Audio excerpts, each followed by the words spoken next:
এখন আমরা দেখব পেরোল ম্যানেজমেন্ট। আমরা ড্যাশবোর্ড থেকে পেরোলে চলে আসছি। ওকে, পেরোল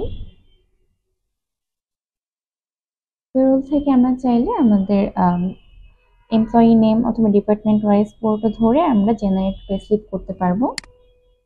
যদি এমপ্লয়ি সিলেক্ট করে দিচ্ছি, এখান থেকে এমপ্লয়ি সিলেক্ট করে আমি এখান থেকে ইয়ার অথবা মান্থ সিলেক্ট করে আমি পেস্লিপ জেনারেট করতে পারবো। দিয়ে আমি যদি এখান থেকে জেনারেটে ক্লিক করি, আমি দেখতে পাচ্ছি আমার পেস্লিপটি জেনারেট হয়ে গিয়েছে। এটা আমি এখান থেকে দেখতে পাচ্ছি এন্ড স্ট্যাটাসটাও এখান থেকে দেখা যাচ্ছে। আমরা অ্যাকশন বাটনের মাধ্যমে ভিউ, এডিট অথবা ডিলিটও করতে পারবো। এছাড়া পেরোলে আমরা আরো পেয়ে যাচ্ছি এমপ্লয়ি স্যালারি সেট করার সিস্টেম। আমরা এমপ্লয়ি স্যালারিতে চলে যাচ্ছি। এখান থেকে এসে আমরা লিস্ট থেকে সকল এমপ্লয়ির স্যালারি সেট করে দিতে পারবো। অ্যাড স্যালারিতে ক্লিক করছি আমি এখানে। আমাদের কিন্তু এটা অ্যানুয়াল সিটিসিটা অ্যাড করতে হয়, মান্থলি না। তো ধরলাম যে আমি তার অ্যানুয়াল সিটিসি কত সেটা আমি দিয়ে দিচ্ছি এখান থেকে। এটা অ্যানুয়াল সিটিসি দিয়ে দিলাম।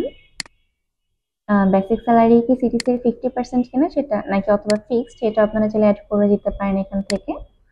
কস্ট টু কোম্পানি আদার্স কিছু থাকলে আপনারা এখান থেকে দিয়ে সেভ দিয়ে দিলাম। সেক্ষেত্রে কিন্তু আমরা মান্থলি স্যালারি কত আসছে সেটা কিন্তু আমরা এখান থেকে দেখতে পাচ্ছি।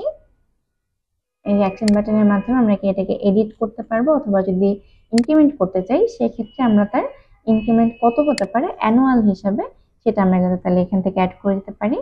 ধরলাম তার অ্যানুয়াল ইনক্রিমেন্ট হচ্ছে 50,000।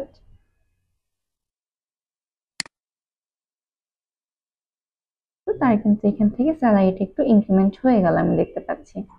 এছাড়া আমরা স্যালারি হিস্ট্রি দেখতে পারবো, যেমন তার যে আগে কত স্যালারি ছিল এন্ড পর ইনক্রিমেন্ট হয়ে কত হয়েছে সেটা আমরা এডিট অথবা ডিলিটও করতে পারবো।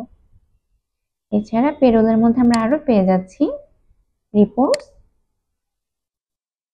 থেকে আমরা কোম্পানির টিডিএস রিপোর্ট মান্থ ওয়াইজ, ইয়ার ওয়াইজ অথবা এমপ্লয়ি টিডিএস রিপোর্ট আমরা এখান থেকে পেয়ে যাবো। আমরা চাইলে এখান থেকে মেম্বার চুজ করে তার টিডিএস চার্জ কত যাচ্ছে সেটা আমরা এখান থেকে দেখতে পারি।